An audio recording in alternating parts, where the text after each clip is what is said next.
안녕하세요 여러분. 이방사TV의 똘똘이 대장 박수영입니다. 방문하시는 고객님들이 자주 하는 질문들이 있어요. 그 질문들 중에서 제가 한 50가지 정도를 목록을 한번 뽑아봤습니다. 첫 번째로 제가 할 내용은 가장 많이 하는 질문이에요. 어떻게 해야지 부자가 되나요? 부자는 어떻게 하나요? 되려고 노력하는 사람들 중에서 어떤 사람들이 부자가 되나? 몇 가지를 제가 이제 찾아봤는데 100점 만점으로 한번 오늘 해보시자고요. 그래서 여러분들이 보시면서 지금 박수영 제가 말하는 게 나도 하고 있다. 그럼 yes. 나는 아직 하고 있지 않은 것 같다. 그럼 no.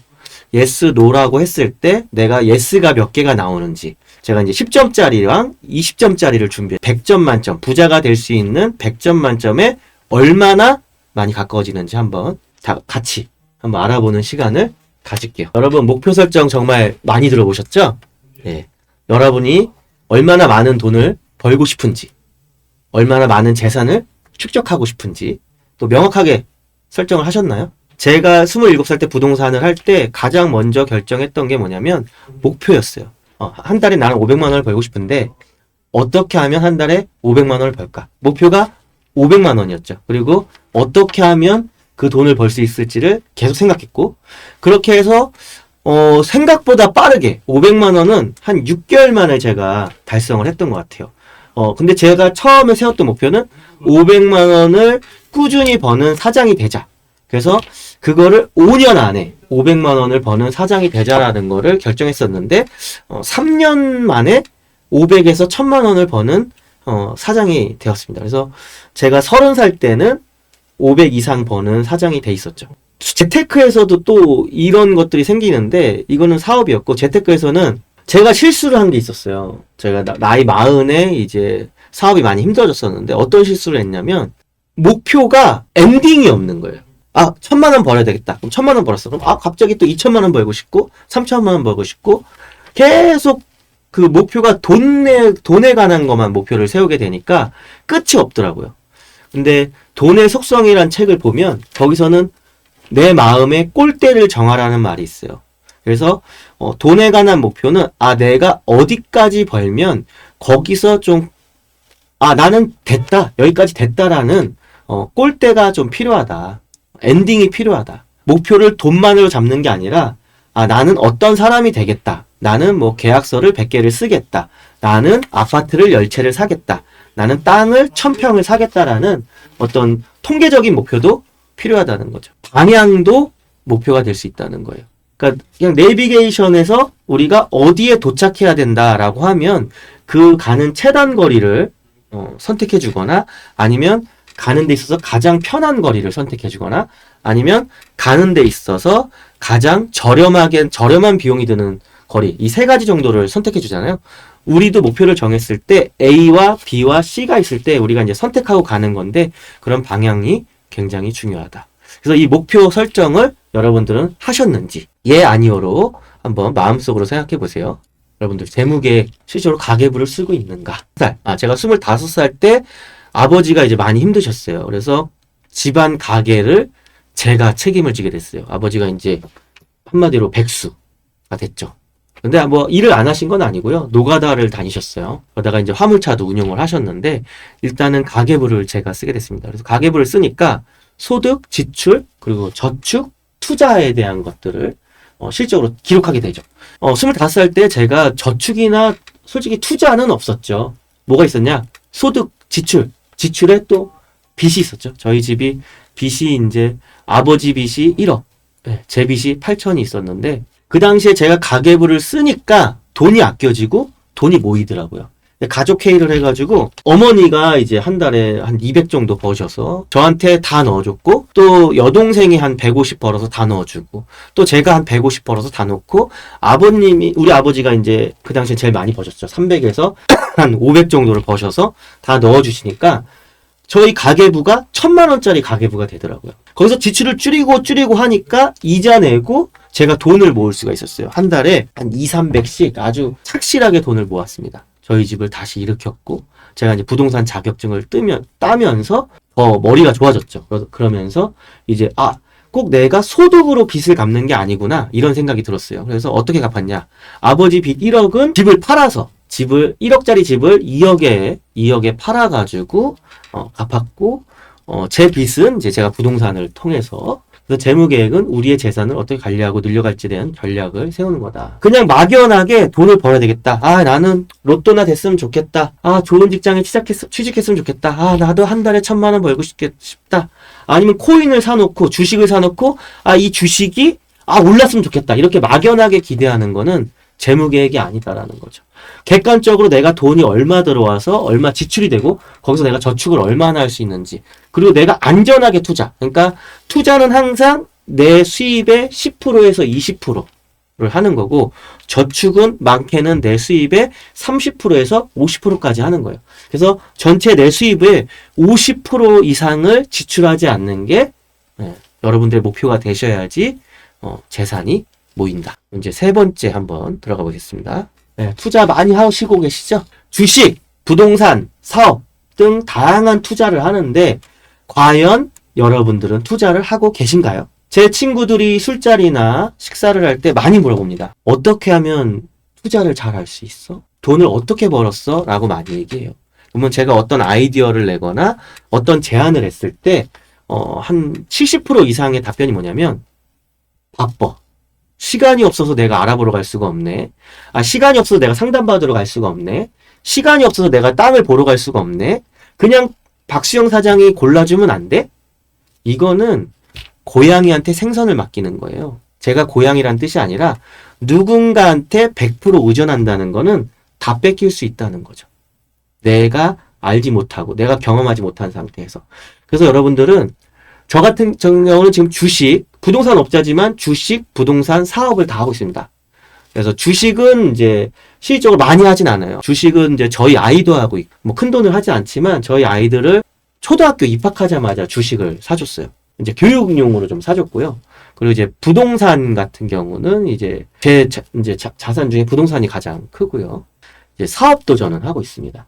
개발업 등 임대업 이런 다양한 부동산 관련 사업을 하고 있어요. 중개업도 제가 사업이죠. 그래서 사업만 한 3개에서 4개 정도를 지금 진행하고 있습니다. 그래서 제가 이제 투자를 해보니까 파이프라인이 필요해요. 그러니까 여기서 사업이 굉장히 중요합니다. 여러분들이 주식이나 부동산을 안정적으로 하려면 여러분들이 사업이나 본업, 그러니까 직장을 다니고 있다면 본업에서 굉장히 안정적인 수입이 나오고 있어야 돼요. 여러분들이 생활비 50%를 제한 금액이 주식과 부동산으로 옮겨졌을 때 버틸 수 있어야 돼요. 그래서 지금같이 전쟁이 나거나 코로나가 나거나 아니면 금리 인상으로 위험이 닥쳤을 때 여러분들이 버틸 수 있어야 됩니다. 이럴 때 버티지 못한다면은 여러분들이 투자에서 실패하실 확률이 굉장히 높아요. 그리고 여기서 지금 질문하고 있는 건 뭐냐면 실제로 투자를 시작하셨나요? 여러분, 투자를 시작하셨나요? 돈이 없다고요? 주식은 10,000원만 있어도 할 수 있습니다. 부동산 상담 공짜거든요. 여러분들 한 번쯤은 해보시는 게 좋습니다. 그리고 이제 투자는 소득을 늘리고 재산을 증식하는 가장 효과적인 방법 중에 하나라고 하잖아요. 근데 제가 느낀 게 뭐냐면 제가 부동산 처음 했을 때 제일 처음에 제가 이제 소원은 뭐냐면 제 집을 갖는 거였어요. 내 이름으로 집을 갖는 거였어요. 근데 제가 가장 먼저 샀던 집이 얼마였냐면 제가 200만 원 갖고 집을 샀습니다. 빌라를 하나 샀는데 200만 원 갖고 집을 사서 그 집을 팔아서 2천만 원을 벌었어요. 물론 시간이 오래 걸렸어요. 하지만 재산 증식이 됐습니다. 200만 원이 2,200만 원이 돼서 들어왔고 그로부터 몇 년 있다가 제가 땅을 우연히 사게 됐어요. 왜 샀냐? 제가 이제 손님한테 땅을 60만 원에 나온 땅을 40만 원에 싸게 사드리는데 그 양도인이 저한테 수수료를 주셔야 되는데 세금이 많이 나오니까 수수료도 그렇고 그냥 계약 해지 나온 거 하나를 박 사장이 사는 게 어때? 라고 해서 2천만 원. 그 당시에 2천만 원이 전 재산이었는데 2천만 원 갖고 땅을 샀는데 그 땅이 한 5년에서 6년 정도 지나서 8천만 원이 돼서 저한테 왔죠. 그러니까 운도 좋았지만 어쨌든 직업적인 특성도 있었지만 부동산으로 계속 저는 재산을 많이 늘려왔어요. 자, 네 번째, 저축입니다. 여러분들 저축하시나요? 저는 저축을 25살 때부터 한 것 같아요. 25살 전에는 저축이란 걸 몰랐고 솔직히 빚을 많이 졌습니다. 예. 그리고 여러분들이 생각하시는 게 있는데 이제 잘못된 생각이 뭐냐면 나는 빚이 있기 때문에 저축을 하면 안 된다. 여기서 제가 하나 말씀드리고 싶은 건 뭐냐면 빚은 빚이고 저축은 저축입니다. 빚을 갚는 돈과 저축을 하는 통장을 따로 만들어셔서 빚은 빚대로 이자를 내시고 돈은 돈대로 저축을 하셔야 돼요. 그러니까 여기서 말하는 저축은 현금을 말씀드리는 거예요. 그래서 여러분들 통장에 1,000만 원이든 3,000만 원이든 저축이 돼 있다라면 그 돈이 여러분들이 빚이 1억이 있든 2억이 있든 3억이 있든 그 3,000만 원 여러분들의 종잣돈이 될 수도 있다. 그 돈으로 사업을 할 수도 있고 그 돈으로 뭔가 부동산 투자를 할 수도 있고 그 돈으로 뭔가를 할 수 있는 기회가 올 수 있다는 거죠. 근데 이거는 해보셔야지 합니다. 그래서 부동산 투자자들 중에서 보면 나는 지갑을 여러 개 갖고 있다. 나는 통장을 여러 개 갖고 있다라고 하시는 분들이 많아요. 그래서 그런 책들을 읽어보시거나 그런 이제 경험자들, 부자들한테 얘기를 들어보시면 자기가 여행 가는 지갑, 자기가 용돈 쓰는 지갑, 술 먹거나 밥을 먹거나 선물을 하는 기프트용 지갑, 그리고 사업을 하는 지갑, 그리고 투자를 하는 지갑, 저축을 하는 지갑, 이렇게 지갑이 다 따로 있고 또 이런 지갑도 있습니다. 인터체인지 지갑. 그러니까 메인 지갑이죠. 급여가 들어와서 뿌려지는 지갑. 사업비가 나갔다가 들어와서 뿌려지는 지갑. 그러니까 한마디로 인터체인지에서 우리가 뿌려지죠. 그러니까 돈이 모여서 뿌리는 지갑. 그리고 돈이 잠겨 있는 지갑. 이렇게 여러분들이 저축이나 목적에 맞는 통장이나 지갑을 가져야 된다는 거. 집에 여러분들이 이제 금고가 없다. 난 재산이 없어서 금고를 만들지 않았다. 금고가 먼저냐, 돈이 먼저냐, 라고 했을 때, 저는 금고가 먼저라고 말씀드리고 싶어요.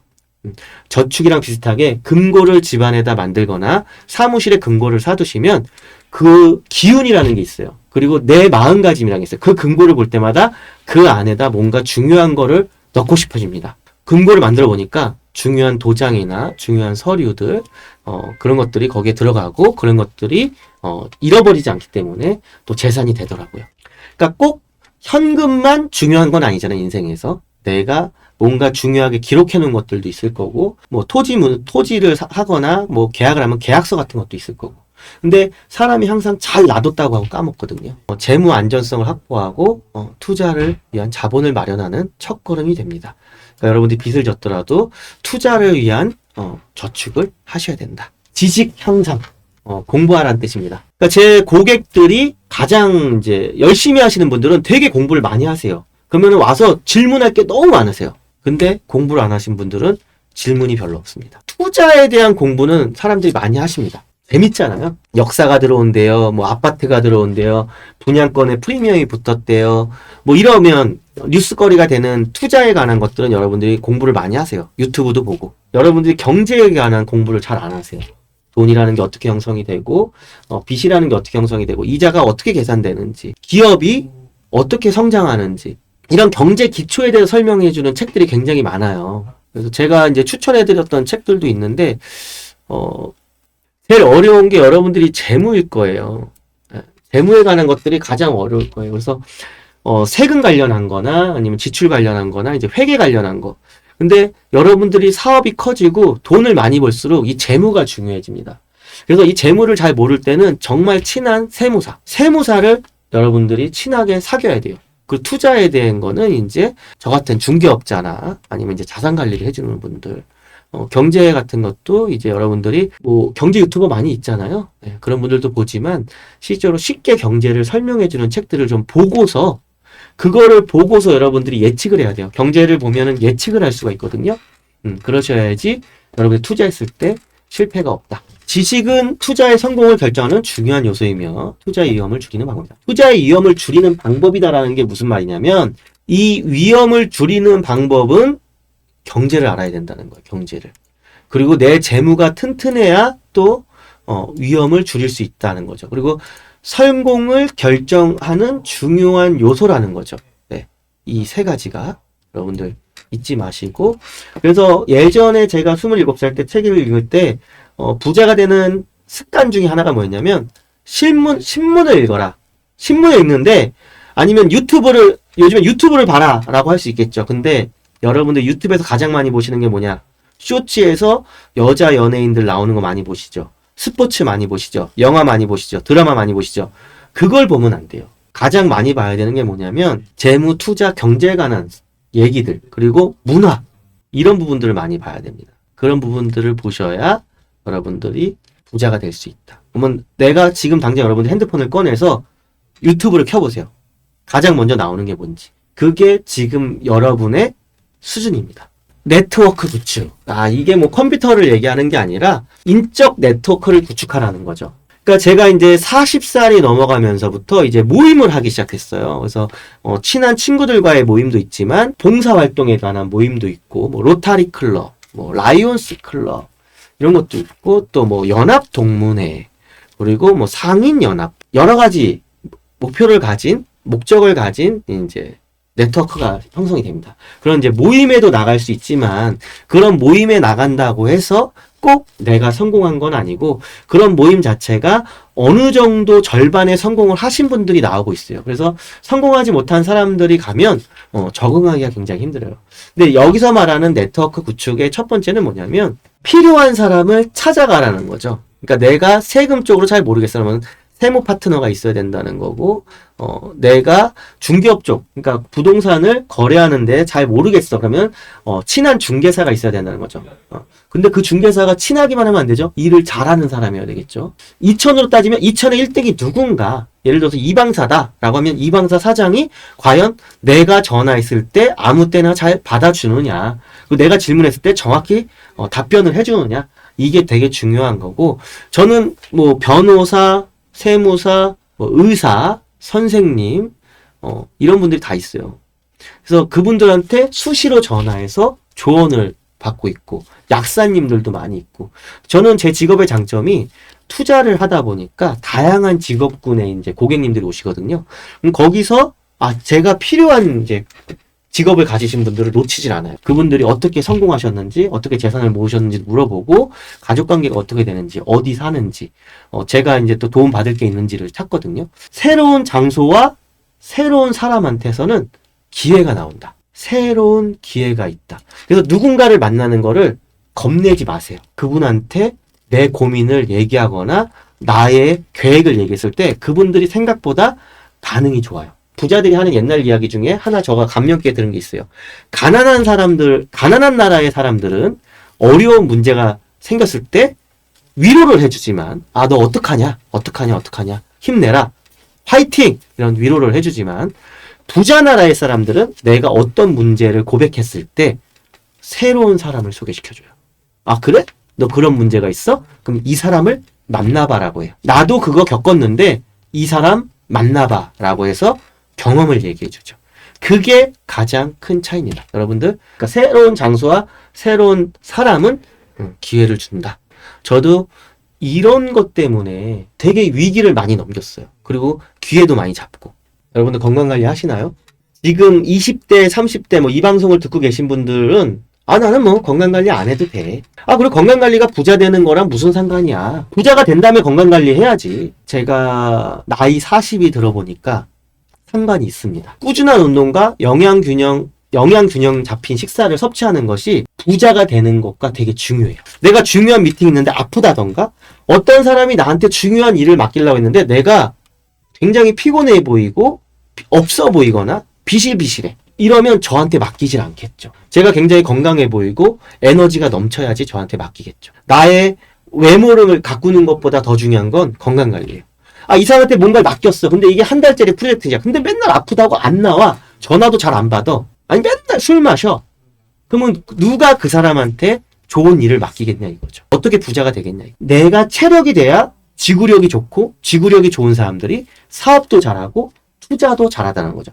지치지 않아요. 포기하지 않는 사람들의 특징이 뭐냐면 지구력이 강하다는 거죠. 마라토너가 되셔야 된다는 거예요. 그래서 부자들이 많이 하는 운동 중에 하나가 마라톤, 등산. 사장님들이 등산 가자면 직원들이 싫어하잖아요. 근데 왜 사장님이 등산을 가자고 하는 건지 그런 부분에 대해서 생각을 하셔야 된다는 거죠. 제가 최근에 느낀 건 뭐냐면 제가 최근에 40살에 아팠었거든요. 지금 45살이고 최근에 저는 한 달을 쉬었습니다. 내 건강을 위해서.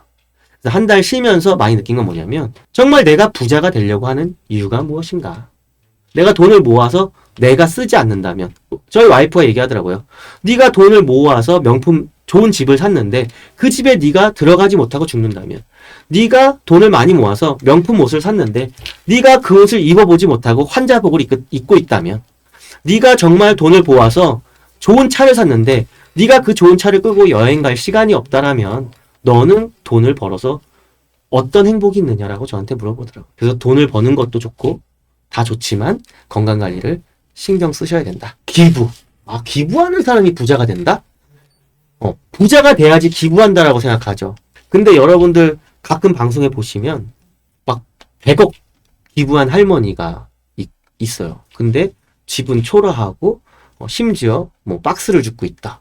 이런 거에 깜짝 놀라실 때가 있죠. 우리가 그런 사람은 아니어도 기부를 해야 된다. 저도 뭐 생각보다 많이 기부하진 않지만 한 달에 한 10만 원 정도는 제가 기부를 하고 있는 것 같아요. 그리고 연애 또 이제 여러 가지 기부들을 좀 하고 있는 것 같아요. 그러니까 여러분도 작은 기부 10,000원부터 한번 시작을 해보시고 기부하는 데 있어서 난 어디다 기부를 할지 잘 모르겠어요 라고 하면 여러분 그 적십자가 있습니다. 그 시에서 이제 기부를 받는 경우가 있어요. 그러면 거기다 기부를 하시면 여러분들이 예를 들어서 어떤 사건 사고가 났을 때 여러분들이 기부를 한 내용이 있으면 그것들이 또 반영이 되고 여러분들이 또 어떤 어려움이 있을 때 기부한 내역들이 있으면 도움이 됩니다. 그래서 기부도 또 그냥 전화 왔는데 기부해 주세요라고 해서 기부하지 마시고 정확한 단체에다가 확실히 사회에서 인정하는 단체에다가 기부를 하셔야 됩니다. 꼭 기부한 거를 알리려고 하는 건 아니겠지만 기부도 정확한 곳으로 가야지 이제 도움받는 사람들이 제대로 도움을 받을 수 있다. 그리고 항상 기부하시는 분들끼리 어떤 봉사단체들을 보면 사회에서 인정받는 분들이 많이 있더라고요. 그 재산과 상관없이. 근데 그분들은 보면 주변에 사람이 많아요. 기부를 많이 하는데 재산과 상관없이 그분들은 정말 사회에서 인정받는 분들이 많이 있습니다. 그리고 주변에 사람이 많아요. 도움받은 사람이 많겠죠, 그분들한테. 그래서 그분들과 함께 하시는 분들도 사업이 금방 알려지는 거예요. 여러분들 사업을 홍보하거나 여러분들을 홍보하시는 데는 기부만 한 게 없습니다. 실제로 연예인들도 기부 많이 하잖아요. 그리고 또 조용히 기부했다가 이제 그게 오픈이 되는 경우도 있고. 그럼 사람들이 얼마나 좋게 생각합니까? 근데 그걸 자랑하려고 기부하는 건 아니지만 기부 자체가 여러분들을 높이는 행위가 되기 때문에 부자가 되는 곳에 올라가는 거죠. 왜? 사람들은 부자한테 투자하는 게 아니라 신뢰가 있는 사람한테 투자하는 거예요. 그리고 그 신뢰가 있는 사람이 부자가 되는 거예요. 지금까지 제가 8가지를 알려드렸는데 자, 이거 순서대로 하시면 됩니다. 목표 설정을 했나? 이게 첫 번째예요. 그럼 목표 설정을 하시는 거예요. 나는 올해는 1,000,000원을 모아보겠다. 이런 단순한 목표를 하고 한 달에 나는 얼마를 벌어보겠다. 이런 목표 설정을 일단 하는 거예요. 나는 아파트 한 채를 사겠다. 이거를 마음속으로 하는 게 아니라 기록하셔야 됩니다. 그 다음에 재무 계획을 세우는 거예요. 투자를 하려면 집을 살려면 차를 살려면 어떻게 내가 계산을 해봐야 되니까요. 이건 엑셀로 하는 겁니다, 여러분. 엑셀을 할 줄 아셔야 돼요. 엑셀 유튜브 보면 10분이면 다 배웁니다. 엑셀까지 했어. 그럼 해봐야죠. 주식 10,000원짜리 사봐야 하는 거. 삼성 주식?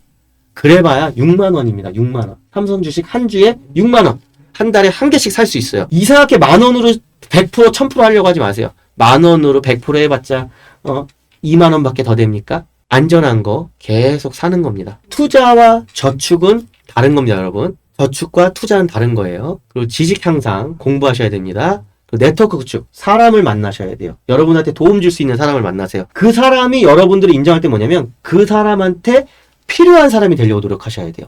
저는 부동산 처음 시작했을 때 어떻게 했냐? 부동산 사무실 가서 거기 청소해줬어요. 아침 일찍 가서 그 부동산 사장님 사무실 청소하고 있으면 저도 같이 청소했어요. 내가 필요한 사람이 되기 위해서 노력했어요. 왜냐면 전 27살에 부동산을 배우는 사람이었기 때문에 아무도 저랑 공동중개 하려고 하지 않았기 때문이에요. 건강관리 하셔야 됩니다. 아프면 다 끝나는 거예요. 20살이 됐든 30살이 됐든 40살이 됐든 50살이 됐든 아프면 아무것도 못해요. 아프지 마셔야 돼요. 번 돈에 최소한 얼마는 내가 기부를 한다라는 걸 한번 정해보세요.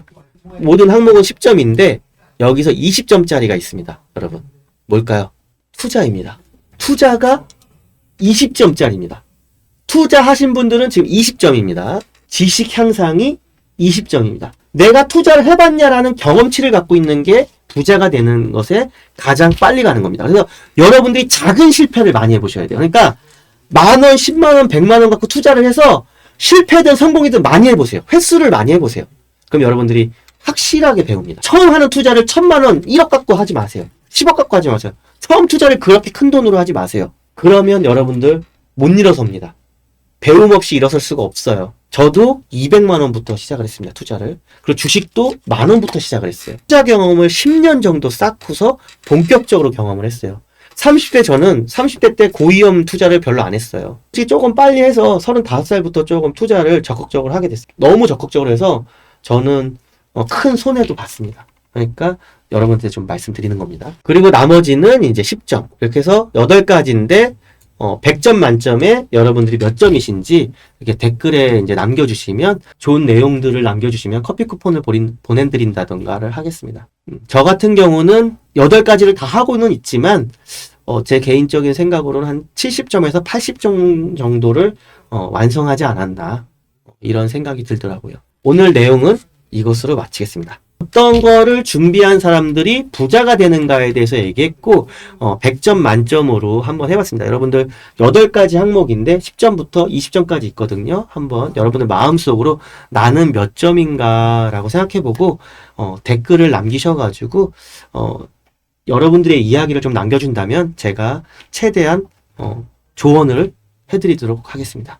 오늘 방송 보시느라 고생하셨습니다. 감사합니다.